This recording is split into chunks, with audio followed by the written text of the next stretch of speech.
Hello everyone, আমরা last ক্লাসে পাইথনের basic কিছু অপারেশনস দেখেছি। তার মধ্যে ইনস্টলেশন দেখেছিলাম, different modes of Python programming দেখেছিলাম এবং ইনপুট আউটপুট দেখেছিলাম। তো আজকে আমরা নেক্সট চ্যাপ্টারে চলে আসছি, যেটা হচ্ছে অপারেটরস, যে পাইথনের মধ্যে কি কি অপারেটর আমরা ইউজ করতে পারবো। তো ফার্স্ট অফ অল হচ্ছে অপারেটর জিনিসটা কি। অপারেটর হচ্ছে এমন একটা জিনিস যে দুটো ভ্যালু বা দুটো ভ্যারিয়েবলের মধ্যে কোনো একটা অপারেশন করবে, যেরকম প্লাস মাইনাস ইনটু ডিভাইড, এই টাইপের যে কোনো অপারেশন করবে সেটা হচ্ছে একটা অপারেটর। যেরকম আমি যদি করি 3 + 4, সাপোজ আমি এখানে লিখছি 3 + 4, তাহলে কি হচ্ছে 3 আর 4 এই দুটো আমার ভ্যালু আছে। যখন আমি এন্টার মারবো আমি দেখতে পাবো 7। এটাকে 7 কে বানালো 3 আর 4 টাকে, এই প্লাস অপারেটরটা। তো প্লাস হচ্ছে একটা অপারেটর। এবার এরকম বিভিন্ন অপারেটর পাইথনে আছে, তার মধ্যে অলরেডি আমরা কিছু কিছু অপারেটর জানি। তো প্রথম আমরা শুরু করি অ্যারিথমেটিক অপারেটর দিয়ে, মানে যেগুলো আমাদের অ্যারিথমেটিকের বিভিন্ন ক্যালকুলেশনের জন্য আমাদের হেল্প করবে। তো অ্যারিথমেটিক অপারেটরের মধ্যে কি কি আছে, তার মধ্যে তোমরা অলরেডি জানো যে প্লাস আছে, এছাড়া মাইনাস আছে। আমি যদি করি 5 - 2 পাবো মাইনাস করে রেজাল্টটা পাবো। আচ্ছা, মাল্টিপ্লাই আছে, মাল্টিপ্লাইয়ের সাইন হচ্ছে এখানে কিন্তু স্টার। আমি যদি কোনো কিছু মাল্টিপ্লাই করতে চাই তাহলে আমাকে স্টার দিতে হবে। ধরুন আমি দিলাম 5 * 2, মানে অ্যাকচুয়ালি 5 × 2, এটাতে আমি রেজাল্ট পাচ্ছি 10।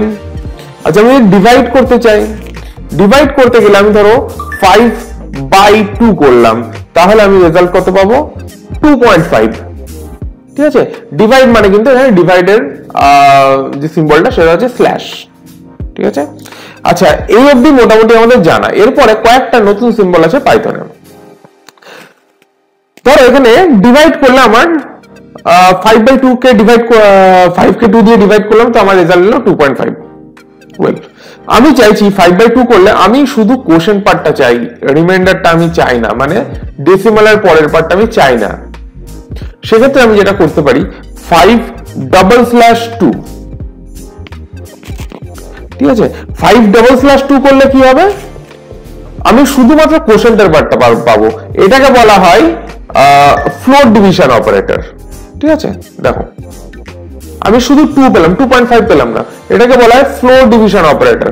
ফ্লোর কেন বলা হচ্ছে, কারণ হচ্ছে যে কোনো একটা নাম্বারের যদি সেটা ডেসিমাল নাম্বার হয় তার দুটো ভ্যালু হয়, floor value, ceiling value. Floor value মানে হচ্ছে তার নিচেরটা, সিলিং ভ্যালু মানে হচ্ছে তার উপরেরটা। ঠিক আছে, যেমন 2.5 বা 2.6 বা 2.4, যে কোনো 2 পয়েন্ট কিছু একটা নাম্বার, সেই নাম্বারটাকে আমি যদি রাউন্ড আপ করতে চাই তার ফ্লোর ভ্যালু নিলে হবে 2, সিলিং ভ্যালু নিলে হবে 3, জাস্ট তার পরের নাম্বারটা। ঠিক আছে, তো এখানে হচ্ছে এটা ফ্লোর ডিভিশন হয়। ফ্লোর ডিভিশনে কি হবে, জাস্ট 2.5 থেকে বেসিক্যালি ওই ডেসিমালের পার্টটা বাদ চলে যাবে, বা আমি যদি বলি শুধু কোশেন্টের পার্টটা পাবো। ঠিক আছে, আচ্ছা এটাতে আমি কোশেন্ট পেয়ে গেলাম, তাহলে আমি রিমাইন্ডারটা কিভাবে পাবো? তার জন্য আমার আরেকটা অপারেটর আছে, সেটা হচ্ছে পার্সেন্টেজ সাইন। এটাকে বলা হয় মডিউল অপারেটর। ঠিক আছে, বা মডিউলাস। ধরুন আমি এবার দিচ্ছি 5%2। 5% করলে তার মানে হচ্ছে 5 কে 2 দিয়ে ডিভাইড করে যেটা রিমাইন্ডার পড়ে থাকবে সেই জিনিসটা। তাহলে দেখো 5 কে 2 দিয়ে ডিভাইড করলে আমাদের 1 রিমাইন্ডার পড়ে থাকছে, তো 1। আমি যদি 10 কে 2 দিয়ে ডিভাইড করি, 10%2 মানে 10 মডিউলাস 2। 10 মডিউলাস 2 কত হয়ে যাবে, রিমাইন্ডার কত, 0। তাহলে এন্টার দেবো, 0 পেলাম। তো বেসিক্যালি আমরা যে কোনো ডিভিশন করলে তার রিমাইন্ডার যেটা পাবো সেটা হচ্ছে আমার পার্সেন্ট দিয়ে পাবো, যেটা হচ্ছে যে অপারেটরকে বলা হয় মডিউলাস অপারেটর। ঠিক আছে, এরপরে আরেকটা অ্যারিথমেটিক অপারেটর আছে, সেটা হচ্ছে ডবল স্টার। ডবল স্টারের কি কাজ, আমরা সিঙ্গেল স্টার দেখেছি। সিঙ্গেল স্টার কি করছে, মাল্টিপ্লাই করছিল। ডবল স্টারের নাম হচ্ছে এক্সপোনেনশিয়াল। ঠিক আছে, এবার এক্সপোনেনশিয়ালের কাজ কি, এটার কাজ হচ্ছে বেসিক্যালি পাওয়ার ক্যালকুলেট করা। মানে আমি ধরে নাও 5² বের করতে চাইছি, 5² আমরা কিভাবে লিখবো, 5⁻²। তাহলে আমাদের লিখতে হবে এখানে এইভাবে 5*2। তাহলে 5² কত হয়, 25।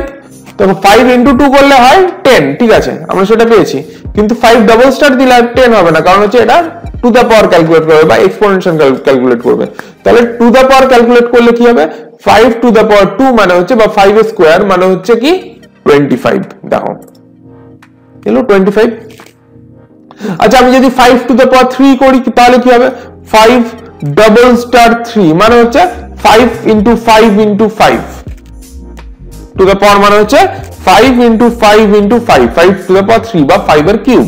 ঠিক আছে, তাহলে কত এসে যাবে 5 ইন্টু 5 25 25 ইন্টু 5 125। দেখো আসছে 125। আমি যে কোনো নাম্বারকে এভাবে করতে পারি। আমি ধরে নাও 4 টু দ্য পাওয়ার 4 করব, তাহলে কত আসবে 4 টু দ্য পাওয়ার 4 মানে হচ্ছে 4 ডবল স্টার 4, এখানে আমাকে এভাবে দিতে হবে 4 টু দ্য পাওয়ার 4 ক্যালকুলেট হবে, তার মানে 4 ইন্টু 4 ইন্টু 4 ইন্টু 4, দেখো 256। ঠিক আছে, তাহলে এই হচ্ছে আমাদের অ্যারিথমেটিক অপারেটর। এগুলো বেসিক্যালি আমাদের বেসিক অ্যারিথমেটিকের কাজগুলো আমাদের এই অপারেটরগুলো করে দেবে। ঠিক আছে, এরপরে একটা খুব কমন অপারেটর আছে, সেটা হচ্ছে অ্যাসাইনমেন্ট অপারেটর। অ্যাসাইনমেন্ট অপারেটরের কাজ কি, কোনো একটা কিছু ভ্যালু যে কোথাও অ্যাসাইন করছে, সেটা হচ্ছে অ্যাসাইনমেন্ট অপারেটর। তার মধ্যে আমি একটাই আমরা নরমালি অ্যাসাইনমেন্ট অপারেটরকে জেনে থাকি, সেটা হচ্ছে কি ইকুয়াল টু। আমি যদি করি a ইকুয়াল টু 4, তার মানে কি 4 ভ্যালুটা a তে অ্যাসাইন হলো। 4 হচ্ছে ভ্যালু, a হচ্ছে ভ্যারিয়েবল, তাহলে 4 ভ্যালুটা a ভ্যারিয়েবলে অ্যাসাইন হলো, এটা হচ্ছে আমার অ্যাসাইনমেন্ট অপারেটর। ঠিক আছে, তাহলে কি হবে দেখো আমার জাস্ট ভ্যালুটা অ্যাসাইন হয়ে গেল, আমি এখানে কিছু প্রিন্ট করিনি। আমি যদি এবার করি প্রিন্ট a, তাহলে আমার 4 প্রিন্ট হবে, কারণ 4 এর ভ্যালু এখন a হয়ে গেছে, 4 এ a ভ্যালুটা অ্যাসাইন হয়েছে। ঠিক আছে, এই অপারেটরটা আমরা জানি, কিন্তু এছাড়াও অনেকগুলো অ্যাসাইনমেন্ট অপারেটর পাইথনে কাজ করবে। কি কি সেগুলো একটা একটা করে দেখা যাক। যেরকম প্লাস ইকুয়াল টু আছে, মাইনাস ইকুয়াল টু আছে, প্লাস স্টার ইকুয়াল টু আছে, এরকম বিভিন্ন আছে, কিন্তু আমরা তার সে আগে বুঝতে হবে যে সেই অপারেটর কাজ কি করবে। আগে একটু বুঝিয়ে নি, একটা বুঝে গেলেই দেখো ইজিলি বাকিগুলো সবকটা বুঝে যাবে। ঠিক আছে, ধরে নাও আমার কাছে একটা ভ্যারিয়েবল আছে অলরেডি, এখন কি a ইকুয়াল টু আমি 4 করে রেখেছি, মানে এর ভ্যালু আমি 4 রেখেছি। আমি যদি করি a equal to a plus 2, তার মানে কি হলো এর ভ্যালু যা ছিল সেটা বেড়ে 2 বেড়ে গেল। বেসিক্যালি 4 ছিল, ওটার থেকে 2 বেড়ে 6 হয়ে গেল। তাহলে কারণ আমি কি লিখেছি দেখো, ভালো করে দেখো, a equal to a plus 2, a মানে তো 4, তাহলে a প্লাস 2 কত হবে 4 প্লাস 2 6, সেটা আমি আবার এর মধ্যে স্টোর করলাম। তাহলে দেখো a equal to a plus 2, এবার আমি যদি প্রিন্ট করি, আবার a কে প্রিন্ট করছি, তাহলে দেখো আমি এর ভ্যালু পেয়ে যাবো 6, কারণ এর ভ্যালু যা ছিল 2 বেড়ে গেছে। তো এই টাইপের অপারেশন যেটা হবে, যেটাতে যেই ভ্যারিয়েবলটা আছে সেই ভ্যারিয়েবলটারই ভ্যালু তুমি বাড়াতে চাইছো, কমাতে চাইছো, সেটার সাথে মাল্টিপ্লাই করতে চাইছো, তখন আমরা ইউজ করতে পারি এই টাইপের একটা অপারেটর। যেমন বাড়াতে চাইলে আমি করতে পারি প্লাস ইকুয়াল টু। যদি আমি করি a প্লাস ইকুয়াল টু 2, তাহলে কি হবে দেখো এর ভ্যালু এখন 6 আছে, প্লাস ইকুয়াল টু 2 মানে কিন্তু আবার সেই এর ভ্যালু 2 বাড়িয়ে দেওয়া, এর যা ভ্যালু আছে তার থেকে 2 বেড়ে যাবে। ঠিক আছে, তাহলে কত হয়ে যাবে 6 প্লাস 2 হয়ে যাবে বেসিক্যালি 8। দেখো আমি যদি এটাকে এন্টার মারলাম, যদি প্রিন্ট করি তা আমি 8 পাচ্ছি। বোঝা গেল, এটা হচ্ছে প্লাস ইকুয়াল টু। সেম ভাবে হয় মাইনাস ইকুয়াল টু। আমি ধরে নাও a মাইনাস ইকুয়াল টু করলাম 3, মানে এর যা ভ্যালু আছে তার থেকে 3 কমে যাবে। এখন এর ভ্যালু কত আছে 8 আছে, তার থেকে 3 কমে যাবে। ঠিক আছে, 3 কমে গেলে কত হবে, এর ভ্যালু হবে 5। দেখো আমি যদি করি a মাইনাস ইকুয়াল টু 3, মানে হচ্ছে এর ভ্যালু যা ছিল তার থেকে 3 কমে গেল। ঠিক আছে, যদি আমি প্রিন্ট করি a, তাহলে 5 পাচ্ছি। ঠিক আছে, আচ্ছা এর দেখো এতগুলো ভ্যালু আছে, এটা কিন্তু সবসময় যেহেতু ভ্যারিয়েবল, এটা কিন্তু সবসময় লেটেস্ট ভ্যালুটাকে নেবে। কারণ 4 ছিল, তারপর 6 হয়েছে, তারপর 8 হয়েছে, এখন কিন্তু 5, তাহলে এর ভ্যালু এখন 5, অন্য কোনোটাই আর এর ভ্যালু ধরবে না। ঠিক আছে, তাহলে এইভাবে করে যতগুলো আমরা অ্যারিথমেটিক অপারেটর শিখলাম, সবকটা অপারেটরের সাথে আমরা ইকুয়াল টু লাগিয়ে আমরা ইউজ করতে পারি। যেমন ধরে নাও আমি স্টার ইকুয়াল টু করতে পারি, তাহলে দেখো এর ভ্যালু এখন কত 5। আমি যদি করি a স্টার ইকুয়াল টু 2 দিলাম, তো স্টার ইকুয়াল টু মানে কি এর ভ্যালু যা আছে তার সাথে 2 মাল্টিপ্লাই হয়ে যাবে। ঠিক আছে, এর ভ্যালু যা আছে তার থেকে 2 মাল্টিপ্লাই হয়ে যাবে। যেমন 5 আছে, 5 এর সাথে 2 মাল্টিপ্লাই হয়ে গেলে কত হবে 10 হবে। এবার যদি আমি প্রিন্ট করি, একে প্রিন্ট করি, তখন আমি 10 পেলাম। সেম ভাবে ডবল স্টার ইউজ করতে পারবো, সেম ভাবে আমি ডবল স্ল্যাশ ইউজ করতে পারবো, ডিভিশন, যে কোনো অপারেটর তুমি সেটা এখান থেকে একই ভাবে ইউজ করতে পারবে। ঠিক আছে, তাহলে আর কি কি অপারেটর আছে আমি একবার নামগুলো এখানে লিখে দিচ্ছি। আমি স্টার ইকুয়াল টু অব্দি দেখালাম, এরপর স্ল্যাশ ইকুয়াল টু আছে, সেম ভাবে আমি ধরে নাও করলাম a স্ল্যাশ ইকুয়াল টু 5, তাহলে আমার আউটপুট আসবে 2 আসবে। ঠিক আছে, এগুলো তোমরা জাস্ট করে করে দেখবে, দেখলে নিজেরাই বুঝতে পারবে। আরেকটা জিনিস আমি বলে দিচ্ছি, যদি কারোর এই ভিডিও দেখে বুঝতে কোনো অসুবিধা হয়, তোমরা এই নিচে যে কন্ট্যাক্ট নাম্বার দেওয়া আছে সেখানে কল করে তোমরা একটা ক্লাস বুক করতে পারো, যেখানে তোমাদেরকে লাইভ ক্লাসে বা অফলাইন কোনো ক্লাসে তোমাদেরকে ডেকে তোমাদের ডাউট ক্লিয়ারিং দেওয়া হবে একটা। ওকে, তাহলে নেক্সট অপারেটর গুলো আমরা দেখে নিই। তো না আমি স্ল্যাশ ইকুয়াল টু দিয়ে করতে পারছি। আচ্ছা, তারপর পার্সেন্ট ইকুয়াল টু, যতগুলো আমাদের অপারেটর আছে সবকটা অপারেটরই এখানে কাজ করবে, প্লাস পার্সেন্ট ইকুয়াল টু, তারপরে ধরো না তোমার ডাবল স্টার ছিল, তাহলে ডাবল স্টার ইকুয়াল টু, সমস্ত অপারেটর গুলো। তারপর আর কি ছিল ওখানে, ডাবল স্টার ইকুয়াল টু হয়ে গেল, ডবল স্ল্যাশ ইকুয়াল টু একটা ছিল, ডবল স্ল্যাশ ছিল, তাহলে ডবল স্ল্যাশ ইকুয়াল টু, যতগুলো আমাদের অ্যারিথমেটিক অপারেটর ছিল সব কটার সাথেই কিন্তু এগুলো কাজ করবে। ঠিক আছে, তাহলে আমি এইগুলোকে আপাতত কেটে দিলাম এখান থেকে। আচ্ছা, এবার আমরা নেক্সট অপারেটরে চলে আসছি, সেটা হচ্ছে কম্পারিজন অপারেটর। আচ্ছা, কম্পারিজন অপারেটর যেগুলো, সেগুলো আমি জাস্ট এখন লিখিয়ে দিচ্ছি, কারণ কম্পারিজন অপারেটরটা এখনই আমরা দেখতে পারবো, অ্যাকচুয়ালি দেখতে পারবে, কিন্তু এর প্র্যাকটিক্যাল এক্সপিরিয়েন্সটা আমরা এরপরে আমাদের একটা চ্যাপ্টার আছে ইফ এলস বলে বা কন্ডিশন স্টেটমেন্ট বলে, সেখানে গেলে আমরা এর প্র্যাকটিক্যাল এক্সাম্পল গুলো ভালো করে দেখতে পাবো। এখন জাস্ট আমরা এর কিছু আউটপুট দেখতে পারবো এখান থেকে। যেমন কম্পারিজন অপারেটর মানে হচ্ছে বেসিক্যালি দুটো জিনিসের মধ্যে কম্পেয়ার করা, বা দুটো ভ্যালুর মধ্যে বা দুটো ভ্যারিয়েবলের মধ্যে কম্পেয়ার করা। যেমন আমাকে ধরো না দুটো ভ্যারিয়েবল রাখলাম, a ইকুয়াল টু আমি করলাম 10 করলাম, b ইকুয়াল টু আমি করলাম 15। ঠিক আছে, এবার এই দুটোর মধ্যে বেসিক্যালি কম্পেয়ার করা, এগুলো হচ্ছে কম্পারিজন অপারেটর। যেমন কি কি কম্পেয়ার হতে পারে, আমি চেক করতে পারি যে a আর b কি সমান।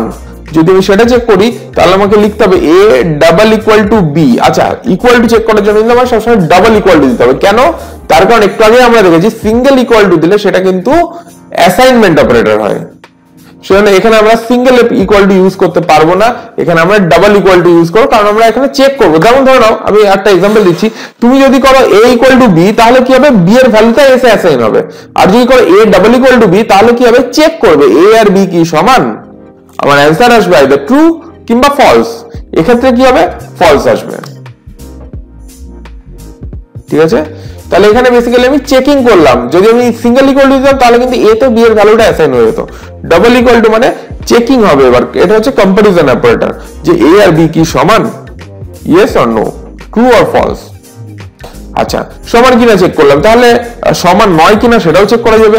কিভাবে, a নট ইকুয়াল টু, আচ্ছা নট ইকুয়াল টু সাইনের জন্য আমাদের দিতে হবে এক্সক্লামেশন সাইন।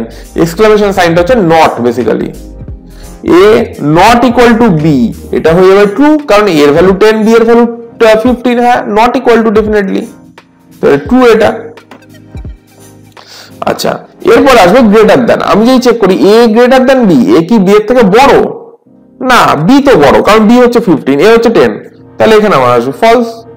আচ্ছা, আমি উল্টোটা চেক করি, a less than b, a কি b এর থেকে ছোট?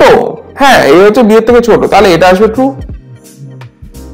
আচ্ছা, আমি যদি এরকম চেক করি a greater than equal to, a greater than equal to, আচ্ছা এটা কিন্তু অনেকে ভুল করে ইকুয়াল টু গ্রেটার দ্যান করে দেন, না ওইভাবে করলে হবে না, a greater than equal to দিতে হয়, মানে হচ্ছে a b এর থেকে বড় অথবা সমান, মানে বড় হলেও হবে সমান হলেও হবে, কিন্তু এটা তো বড়ও নয় সমানও নয়, তাহলে এক্ষেত্রে ফলস আসবে।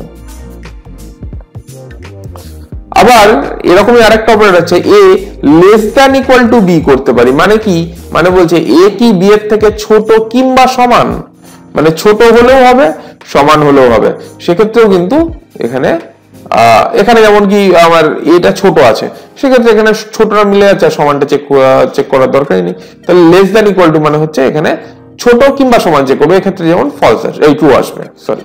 ঠিক আছে, এইভাবে আমাদের তিন রকম টাইপের অপারেটর চলে গেল। কি কি গেল, প্রথমে অ্যারিথমেটিক অপারেটর দেখলাম, তারপর কম্পারিজন অপারেটর দেখলাম, না তারপর আমরা অ্যাসাইনমেন্ট অপারেটর দেখেছি, লাস্ট আমরা কম্পারিজন অপারেটর দেখলাম। এরকম আরো একটা টাইপের অপারেটর দেখি, সেটা হচ্ছে লজিক্যাল অপারেটর। ঠিক আছে। লজিক্যাল অপারেটর কি রকম? লজিক্যাল অপারেটর বেসিক্যালি দুটো এক্সপ্রেশনের মধ্যে কাজ করে, ঠিক আছে। ধরে নাও আমার কাছে এ আর বি দুটো ভ্যালু আছে, আমি একটা এক্সপ্রেশন লিখলাম a less than 5, ঠিক আছে। এটা দেখো ট্রু হতেও পারে, ফলস হতে পারে, ঠিক আছে। আরেকটা দিলাম b greater than 5, ঠিক আছে। তাহলে এটাও ট্রু হতে পারে, ফলস হতে পারে। আমি এখানে দুটো এক্সপ্রেশন দিলাম বেসিক্যালি, a আর b নিয়ে। a কে দিলাম less than 5, b কে দিলাম greater than 5। এবার কি দুটোর মধ্যে একটা দেখো, এখানে যদি ভালো করে দেখো a less than 5 এটা কিন্তু ট্রু, সরি এটা হচ্ছে ফলস, কারণ হচ্ছে a 10 আছে, সেটা কিন্তু 5 এর থেকে কম নয়। আমি একবার তোমাদের বোঝার জন্য এই জিনিসটা কাছাকাছি লিখে নিই, a equal to 10, b equal to 15 যেটা লিখেছিলাম ওটা একবার লিখে নিলাম। এবার এক্সপ্রেশনটা লিখছি আমি, দেখো তাহলে কি হচ্ছে a less than 5 করেছি, তবে a কিন্তু 5 এর থেকে কম নয়, তাহলে এটা ফলস। কিন্তু b greater than 5 করেছি, এটা ট্রু। এবার এইখানে এই দুটোকে মার্জ করতে গেলে কিছু কিছু অপারেটর আছে। কি রকম অপারেটর? একটা অপারেটর আছে এন্ড। এন্ড মানে হচ্ছে যে এবং a less than 5 এবং a greater than 5 এবং যখনই দেবো বা এন্ড যখনই দেবো, তার মানে হচ্ছে যখন দুটোই ঠিক হবে একমাত্র তখন আমি অ্যান্সার পাবো ট্রু, বাকি সমস্ত ক্ষেত্রে আমার অ্যান্সার আসবে ফলস। এক্ষেত্রে যদি দুটো ঠিক না একটা ঠিক, তাহলে আমার অ্যান্সার আসবে কিন্তু ফলস, ঠিক আছে। সিমিলারলি আমি এখানে এন্ড না দিয়ে দুটোর মাঝে অর দিতে পারি। অর মানে হচ্ছে কি যে কোনো একটা ঠিক হলে ট্রু আসবে। এখানে দেখো প্রথমটা ভুল, পরেরটা তো ঠিক, তাহলে কিন্তু আমার অ্যান্সার আসবে ট্রু, ঠিক আছে। আরেকটা অপারেটর হয় নট। নট কি? তোমার যেটাই আসলো ট্রু বা ফলস যেটাই আসবে সেটাকে তুমি উল্টে দিতে পারো। ধরে নাও আমি এরকম লিখলাম a less than 5, এটা কি? এটা আমার ফলস আসবে। কিন্তু এর আগে যদি আমি একটা নট লাগিয়ে দিই এইভাবে করে, নট a less than 5, তাহলে আর ফলস আসবে না, তখন আমি ট্রু দেখতে পাবো। কারণ a less than 5 হচ্ছে ফলস, নট লাগিয়ে দিলে সেটা উল্টে যাবে। ফলস থাকলে ট্রু হয়ে যাবে, ট্রু থাকলে ফলস হয়ে যাবে, ঠিক আছে। তাহলে এইটা গেল আমাদের লজিক্যাল অপারেটর, ঠিক আছে। তো এরকম আরো কিছু কিছু অপারেটর আছে, ঠিক আছে। তো যেমন বিটওয়াইজ অপারেটর আছে। এই ব্যাপারগুলো একটু কমপ্লেক্স হয়ে যাবে, কারণ যারা একদম প্রোগ্রামিং এ নতুন তারা ঠিক ধরতে পারবে না। কারণ বিটওয়াইজ অপারেটর আমরা যদি করতে যাই সেক্ষেত্রে আমাদের কিছু বাইনারির উপর কনসেপ্ট দরকার। তো সেই জন্য আমি পরে একটা ভিডিও বানাবো যেখানে আমি বাইনারি বা নাম্বার সিস্টেমের উপর কিছু কনসেপ্ট দিয়ে তারপর আমরা এই সেই সব অপারেটর গুলো ভালো করে দেখবো, ঠিক আছে। তাহলে এইগুলো গেল আমাদের বেসিক কিছু অপারেটর। এবার আমরা দেখব যে যদি এরকম কিছু হয় যে একটা বড় আমি লাইন লিখলাম, ধরে নাও এরকম টাইপের 3 + 6 - 2 * 4 + 2 divided by 3, এরকম একটা লাইন লিখলাম, ঠিক আছে। তাহলে এই লাইনটা লিখলে আমাদের কি রকম ভাবে কাজ হবে, তাই না? এই লাইনটা যদি আমি লিখি তাহলে কিভাবে কাজ করবে? কারণ আমি এরকম ভাবে করতে পারে বাই ডিফল্ট যে 3 + 6 প্রথমে করলো 9, 9 থেকে -2 করলো তোমার 7 থেকে * 4 করলো, এইভাবে করে যেতে পারে। কিন্তু সেভাবে যাবে না। কেন যাবে না? যেমন আমরা নরমাল ম্যাথ যখন করেছি তখন বদমাস রুল ফলো করেছি না? বদমাস রুলে কি ছিল যে কে আগে হবে সেগুলো আমরা দেখেছি, যে ব্র্যাকেট ফার্স্টে হবে, তারপরে মাল্টিপ্লিকেশন ডিভিশন, এইভাবে করে করে আমাদের বদমাস রুলে এসছে। এখানেও ঠিক সেরকম একটা রুল আছে যেটাকে হচ্ছে অপারেটর প্রেসিডেন্স বলা হয়। Operator precedence. এবার অপারেটর প্রেসিডেন্সে কোন অপারেটরটা সবার আগে কাজ করবে, কে সবার পরে কাজ করবে বা কে মাঝে কাজ করবে, এই জিনিসগুলো আমি তোমাদেরকে এখানে না দিয়ে, কারণ এগুলো তোমাদেরকে মানে সেভাবে আলাদা করে বোঝার কিছু নেই, জাস্ট কার পরে কোনটা হবে সেটুকু জানার। তো সেই জিনিসটা আমি এখানে ভিডিও ডেসক্রিপশনে দিয়ে দেবো। তাহলে আমাদের অপারেটর চ্যাপ্টারটা এখানেই শেষ হচ্ছে। এবার আমরা নেক্সট ভিডিওতে আরো একটা চ্যাপ্টার নিয়ে চলে আসবো। আজকের জন্য এই অবধি থাকছে। Thank you.